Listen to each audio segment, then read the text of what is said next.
Seorang anak itu butuh doa dari orang tuanya. Maka saya berpesan dari hati yang paling dalam, doakan anak-anak kita. Ad-du'a'u silahul mu'min. Doa itu senjatanya orang beriman. Karena doa semuanya bisa berubah. Sedikit cerita ya, Ahilman dengan izin Allah, sekarang Allah berikan banyak kebaikan dalam kehidupan kami. Kalau ditanya apa di antara faktornya, kalau boleh saya jawab, salah satunya karena doa orang tua kami. Saya sejak kecil nakal sekali. Sejak kecil tuh saya bandel banget. Kalau kata orang Sunda mah cengos katanya begitu, nggak bisa diem. Ibu saya seringkali dikomplain oleh tetangga, "Ibu, ini si Hilman begini. Apa jawaban ibu saya? Maafkan anak saya, insya Allah nanti anak saya bakal jadi ustadz." Itu ucapan ibu saya. Terus saya bilang ke ibu saya, "Mama, ustadz dari mana? Masa ustadz begini?" Dan saya dulu nggak nyangka, karena ibu saya tukang jualan di pasar tradisional. Ayah saya bantuin ibu saya di pasar, kuli. Kami nggak pernah nyangka kalau kemudian ucapan ibu saya sangat kuat sekali, ingin anak jadi ustadz. Lulus SD, saya masuk ke pesantren. Saya mondok di Darul Arqam Muhammadiyah Garut, satu pesantren dengan Ustadz Adi Hidayat. Baru masuk pesantren, ayah saya meninggal. Jadi saya anak yatim Pak sejak SMP. Setelah itu saya temui ibu saya, "Mama, kalau ayah sudah meninggal, nanti bagaimana biayanya? Dari mana uangnya?" Apa kata mama saya? "Shh, nanti mama yang cari sendiri. Yang penting Hilman sekolah. Yang penting Hilman masuk pesantren." Dan saya baru mengerti Pak, seorang ibu yang single parent itu luar biasa energinya. Maka siapapun para akhwat, bunda yang di sebelah sana, yang barangkali hari ini menemukan keadaan yang sama, bersabarlah dengan keadaan Anda juga. Karena bagaimanapun Anda walaupun sendiri tetap diberikan kekuatan oleh Allah Subhanahu wa Ta'ala. Masuk kelas 1, kelas 2, kelas 3, masuk kelas 4, ibu saya sakit, jatuh di kamar mandi, dan kata dokter stroke ringan, sehingga tidak bisa lagi berjualan seperti biasa. Maka apa yang saya lakukan? Saya hampiri ibu saya bilang ke ibu saya, "Mama, kalau mama udah sakit, bagaimana sekolah Hilman?"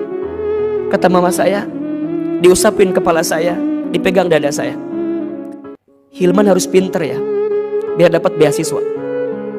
Itu masih teringat dalam ucapan saya. Mama doakan, ini kalimatnya, Mama doakan semoga Hilman Allah berikan kebaikan dalam hidup. Semenjak ibu saya sakit, saya berjanji sama Allah, saya tidak mau menyakiti hati ibu saya. Dan saya minta sama Allah, ya Allah, bantu saya untuk menyenangkan hati ibu saya. Maka kalau saya libur dari pesantren, saya pulang ke rumah. Apa yang saya lakukan di rumah?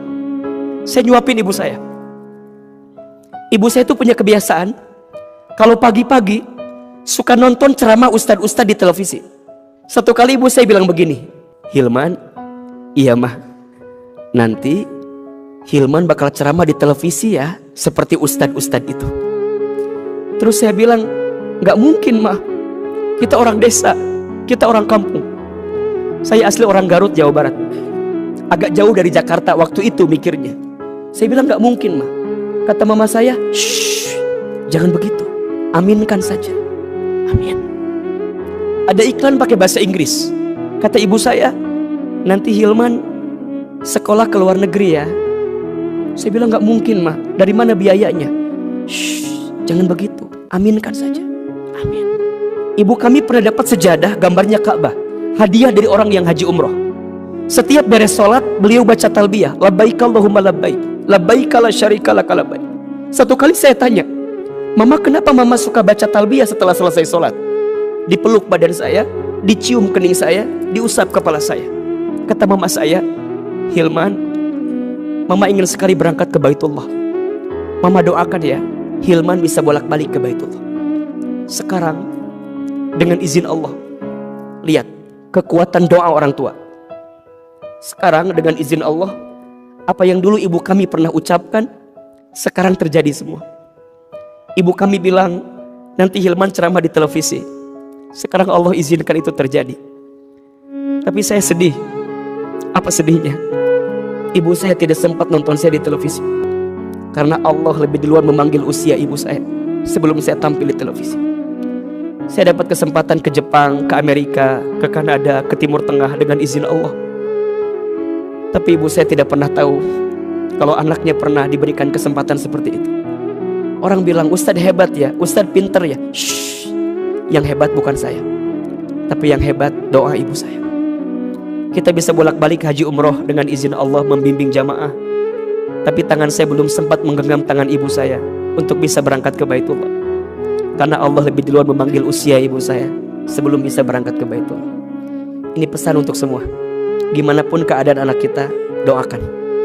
Kita tidak pernah tahu, boleh jadi anak kita yang paling muji kita hari ini, boleh jadi nanti akan menjadi anak yang paling sayang sama kita. Boleh jadi anak yang paling muji kita saat ini, satu saat nanti justru dialah anak yang paling berkorban untuk kita.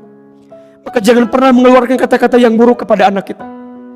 Sebaliknya, semua para anak yang hari ini hadir, yang masih punya orang tua, muliakan orang tuamu, bahagiakan orang tuamu. Jangan sakiti orang tua. Muliakan orang tuamu, maka Allah muliakan hidupmu. Bahagiakan orang tuamu, maka Allah akan bahagiakan hidupmu. Terutama ibu, ada 5 air yang ibu keluarkan untuk anaknya, yang tidak akan bisa tergantikan oleh anaknya. 1, air ketuban saat ibu mengandung anaknya. 2, air darah saat ibu melahirkan anaknya. 3, air susu saat ibu menyusui anaknya. 4, air keringat saat ibu merawat membesarkan anaknya. 5, air mata saat ibu menangis mendoakan anaknya. Begitupun ayah, sosok laki-laki yang begitu sayang kepada kita, walaupun tak pernah memperlihatkan sayangnya. Maka insya Allah generasi soleh dan soleha berangkat dari orang tua yang soleh dan soleha, dan anak-anak yang soleh dan soleha adalah anak-anak yang senantiasa membahagiakan orang tuanya.